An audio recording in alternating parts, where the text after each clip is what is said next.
Hello everyone, Michael Newton here with Coldwell Banker Mountain Central. Today we want to introduce to you the second video of our 12 video series about how to be successful in real estate in 2024.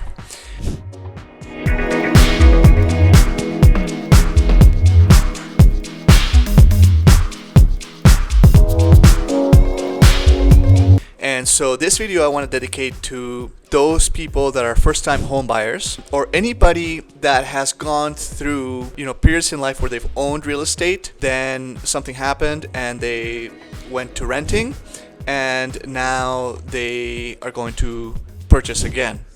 And so I want to talk about, the first step that not a lot of people think about. Not a lot of people put a lot of planning around this, which I think is probably the most important when it comes to being successful in real estate.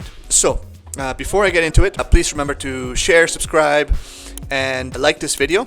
And please do share it with anybody that you find in your network that is even thinking about purchasing real estate this year, because this first step is going to be the most crucial. So let's get into it. So the number one step that any home owner should think about before buying real estate is saving. Okay? And it sounds so logical, but not a lot of people are doing it, right? So when we're talking about getting ready to purchase real estate, we have to set up our income in a way that it automatically saves for itself, right? And this requires systems, it requires consistency, and it requires a high level of discipline to ensure that whenever you're getting a paycheck, that is being divided into a series of savings accounts that will allow you to be successful in getting the right amount of money for the purchase of your home. Okay?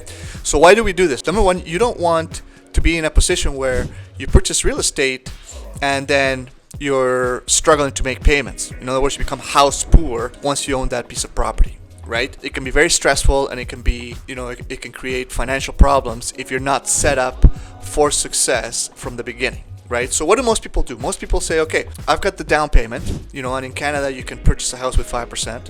So let's say you're buying your first house, it's $600,000, and you've got your 30K, well, it's a little bit more than that actually, because anything over 500,000 you require 10%, so it's $35,000 to purchase your first home if it's a $600,000 purchase price. And let's say you've got that and you're going to go purchase your first home for $600,000, and you put the down payment and you get qualified and away you go, right? But if that's the only savings that you have when you go to purchase that house, what other money do you have to ensure that you're not going to run into financial problems? What if something breaks, right? What if you need money for taxes? What if you need money for a vacation for your family or something like that, right? So it's super important to set yourself up for success and not rush the process. And what I recommend is that you set up 5 buckets for your savings that will allow you to save for the down payment and ensure that you have the financial capability to keep the home and live in it comfortably, while you are there. In other words, don't just save for the down payment and buy the house. Make sure that you have enough savings for other aspects of your life that will allow you to live in the house comfortably. Okay? So, with that being said, what are the 5 buckets? Number one, you want to have your day-to-day living expenses taken care of. That's number one. That's money for food, money for shelter, money for clothing, money for, if you have utilities like your cable, your phone bill, like those kinds of things, right? You want to make sure that those are covered so you can live your life and not be stressed out over anything else. That's number one, right? And number two, and this is for people that have debt, like credit card debt, pay that off. There's no need to have debt, that kind of debt. The interest rates on credit cards and the interest rates on lines of credits and things like that can be quite heavy. So pay that off and don't have that. So if you have $10,000, or if you have $5,000, if you have $25,000 in debt, whatever it is, make sure that you pay that off. And that should be your number one priority, right? And so have a bucket kind of thing that says, okay, this is my debt bucket and this is how much money I'm going to allocate to it every month, and just pay that off. Right? But a very important aspect of that is the psychological aspect of spending. So if you find yourself that you're spending too much and that's what's getting you into consumer debt, then you need to tackle that right away, because you don't want to get into home ownership with debt and with the spending habits that create this debt, because then you'll go back into it and create financial issues later on. And we've seen that over and over again. So what we want to do is you want to tackle that first, and some tips for that are, stop going to the mall every weekend, stop eating out, make sure that you bring your lunch with you to work, those kinds of things. Those are the tips that are going to help you have the money that you need to pay off the debt, and then continue to keep the money in your bank account once you've paid off the debt. Okay, so that's bucket number 2. Bucket number 3, this is where we're going to put your savings for your house, right? And you need to decide what percentage of your income you want to put towards that savings. So is that 10%? Is it 20%? 30%? The more you put into that, the faster you're going to get to that. But in this case, we're not necessarily focused on speed. We're focused on creating the habit of saving so that you will eventually get there, and you will get there in a good, comfortable position.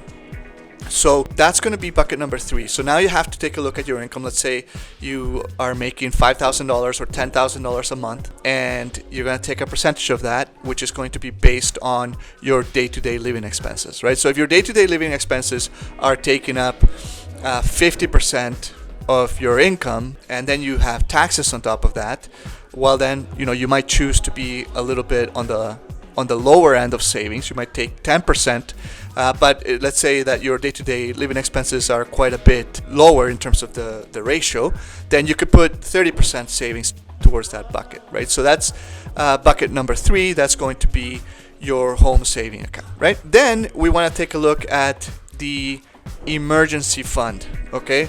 So the emergency fund, this is where you need to keep in mind that what happens if your car breaks down? What happens if there's something with the once you're in the house? What happens if you need to repair something expensive like a roof or a basement crack, or you need a new furnace or something like that, right? You need to have the money to be able to deal with that, and so putting away money for that is crucial, right? So typically what you want to do for that is you want to take 1% of the value of the house. So 1% of a $600,000 home is $6,000. So that's the minimum amount of money that you want to have in your emergency fund, per year. So you keep saving that over time, because the longer you own the home, the more issues you're going to have.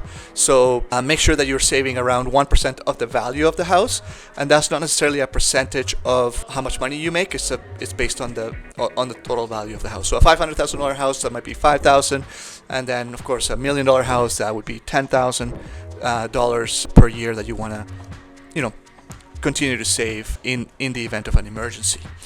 Okay, and then the last fund is your recreation fund, right? So that it's really going to depend on your lifestyle, on how often you want to travel, go camping, how often you want to go out for dinners, what kind of gifts you want to buy for your loved ones for Christmas and birthdays and all that kind of stuff. So, that's the type of money that a lot of people don't really think about, and you want to have that put aside as well, so that you're not eating into your savings, you're not eating into your day-to-day accounts, and that's going to set you up for success in home ownership, so that when you're in your home, you've got the money saved up for the emergency fund, for the fun stuff that you want to do, and you have the money to pay for your home and live there comfortably with minimal stress. So there you have it. If you know anybody that is thinking about buying a house, please send them this video so that they can set themselves up for success. And if you have any other questions, you can reach out to us anytime. Remember to please subscribe to the channel, share it, and like this video. Appreciate every single one of you, and have a fantastic rest of your day. Bye for now.